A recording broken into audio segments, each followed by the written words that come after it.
I have to admit that when John first asked me to speak for tonight, and I went to my calendar to put it on the calendar, and I realized that this was going to be Mother's Day, my first response is, why is he asking me to speak on Mother's Day? Because something inside my mind just thought that it didn't really fit. And one of the reasons why, as Laura Joy picked out this book to read for tonight, it's all about love. I love you, I love you, I love you. And that is one of the main characteristics that I think a lot of us associate with motherhood, is loving. And I haven't always been like that. And so there was that little bit of a disconnect in there.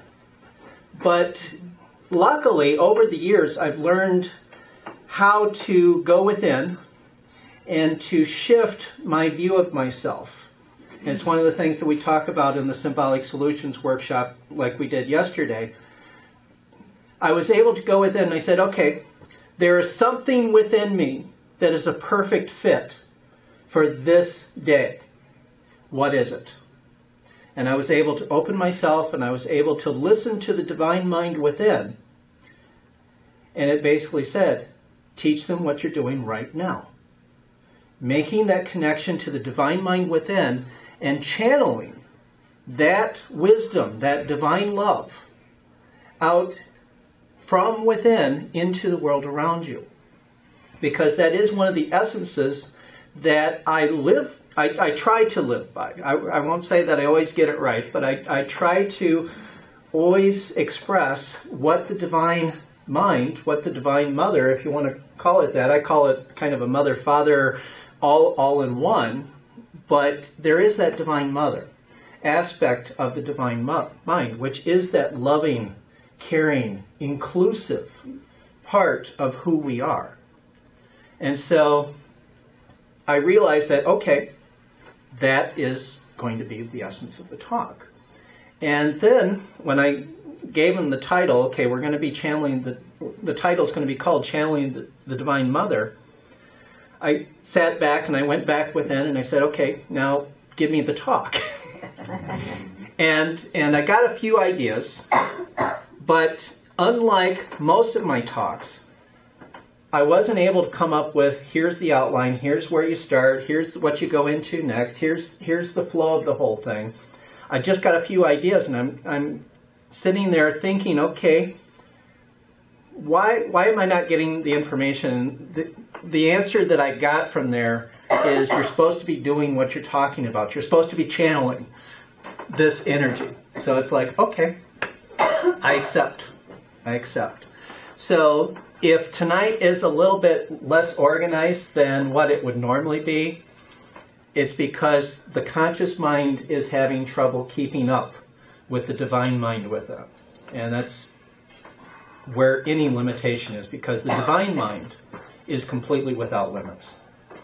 And going back into what I was just talking about, anytime we have an issue, if we can relax enough so that we can drift down into ourselves and make contact with that divine mind within ourselves, there is a guidance and a wisdom within. There's so much information that we can tap into that any question can be answered, any problem can be solved. And one of the things that solves most problems is exactly what Laura Joy was talking about, love. Because when we're in a bind, when we're having a conflict with another person, if we can approach that situation with love, there's a way to diffuse any of those negative energies so that we can find some way of coming together and of making that connection with that other person. And it doesn't have to be a family member, although it can be. It can be somebody that we're working with. It can be a complete stranger. It can be anybody. I mean, if we're in the store and we're trying to find something and we see a clerk that is working in the area and we ask for help and they're less than helpful, we can bless them and say, okay, you've got your issues. I'll figure this out some other way. So let me take a moment. Okay, let me get back on track here. As far as mothers, going back to the reason for the day, Mother's Day. One of the things that comes to mind for me is that as we're growing up, going back to we've all been children, we've all had mothers. And our mothers have shaped our lives in so many different ways. And one of the ways that they have shaped our lives is through their constant suggestions, constantly voicing, well, you should do this, you should do that, keep your room clean, kind of thing, straighten up, walk tall, be friendly, don't hold back. Of course, I don't know how many mothers actually encourage their children that way. Sometimes they go the other way. Don't talk to strangers. Slow down. Don't be so loud.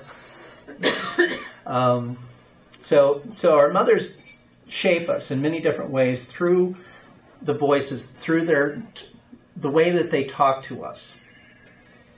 And I know that, at least for me, there are some things that my mother was always telling me that has made a tremendous impact on my life. The biggest thing that I can remember right now is that my mom was always saying, you are so incredibly smart. You are so incredibly intelligent. You can accomplish anything you set your mind to.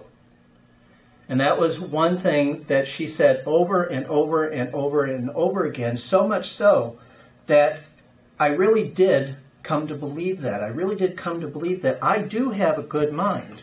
I can figure things out. If I'm in a situation that seems to be a challenge, there's going to be a solution some way. And because of her constant compliments, that has given me a drive and an energy that has helped me overcome a lot of different situations. Of course, it wasn't all positive. There were some negative things here and there, and I'm sure a lot of people here can relate to that. There's both positive and negative that we got from our mothers. And the thing that I've been working with the last couple of years, this process of going within and tapping into that divine mind for guidance, in a way that has helped me overcome some of those negative things that I got from my mother. Some of those things that weren't quite so supportive. Some of those things that may have led me to believe in limitation rather than abundance. And so what I would like to suggest here is that when we do find ourselves in a situation of lack or limitation, and we realize that there's something in me that's creating this, then maybe just going within and talking to the Divine Mother and getting that support and reassurance and love can give us the strength to deal with those situations and find a way to turn lack and limitation into abundance. And following that guidance from within, again, there's no problem that can't be solved. And the more I work with this process, the more I find that no matter how intelligent I am, no matter how smart I am, no matter how well I can figure things out consciously, when I go within and I tap that divine mind, it is so much better. Everything works out so much better when I follow the divine guidance than when I try to follow my own. So let me flow through. Okay, what's the next thing? Tell me what's the next thing. Okay. The other aspect that comes to me in this is that when we get good at this process of channeling that Divine Mother wisdom and guidance, not only does it help our own lives, but as we interact with other people and let that guidance flow out into our speech, into the way that we interact with people, the connection that we have with the Divine Mother can also help improve the lives of the people around us. And so, in that way, and I will say that that's where I saw the initial connection with channeling the Divine Mother, is that when we actually start to express that energy on an ongoing basis, then we do become a channel. And we do become an expression of the divine, so that we can serve in that capacity as the Divine Mother, whether we're male or female. I mean, it doesn't really matter. We can all express that same energy. And I think that it really doesn't matter when it really comes down to it. I mean, if you're really caring about other people, if you're really putting them first, like a mother would put their child first, then there's just something magical that happens in all that. And as I was getting ready to come in tonight, I remembered, or I was actually, well, I remembered that before, but I remembered that there was a book that I read a long time ago that really talks about how much of an impact we can have on the world at large simply through the way that we interact and communicate with one person at a time. And I brought a copy of the book in with me. Not sure how to pronounce the author's name, Aman Matwan, but yes, you can change the world. It's a short little book. It's written in a fiction standpoint. It's only about 100 pages. It only took me about 2 or 3 hours to read. But it really does open the door to understanding this concept. How many people have heard of the butterfly effect? Okay, I'm seeing a lot of head shaking.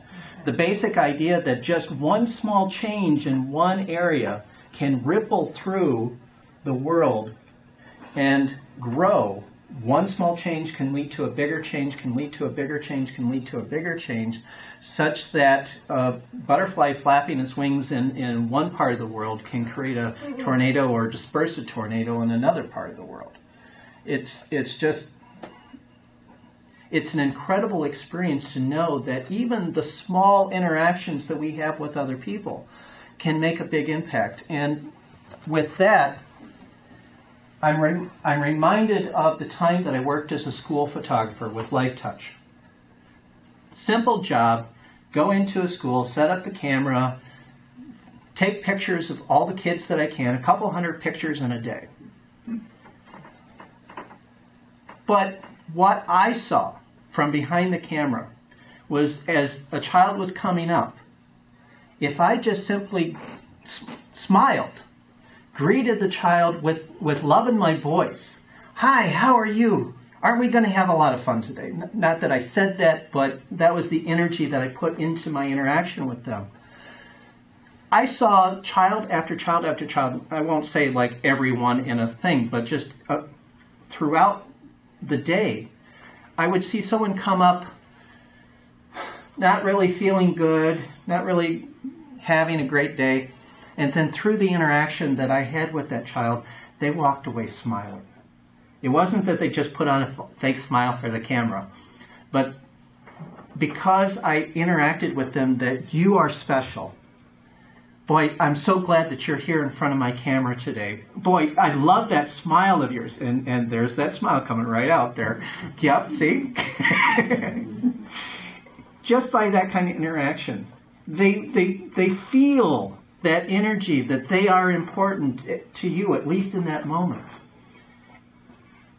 One girl in particular really stands out in my mind because she came in and she was talking about how my parents don't want any pictures, they don't want any pictures, and one of the teachers said something about she's coming from a poor family, they really can't afford anything. And at this point I don't really remember what I said to her, but I know that I really made an extra effort to make a strong connection with her and to really talk about how I really enjoyed her smile, the way she presented herself. And I punched in a small package into the camera to make sure she did get something. So the bottom line on all this is that when we open ourselves to the love of the Divine Mother, and we channel that out into the world around us, into the relationships that we have with everyone, all the little interactions that we have with people. As the book title says, yes, we can change the world. And it all starts with love. You know, I'm being told that's enough. So I'll leave you with that. Thank you.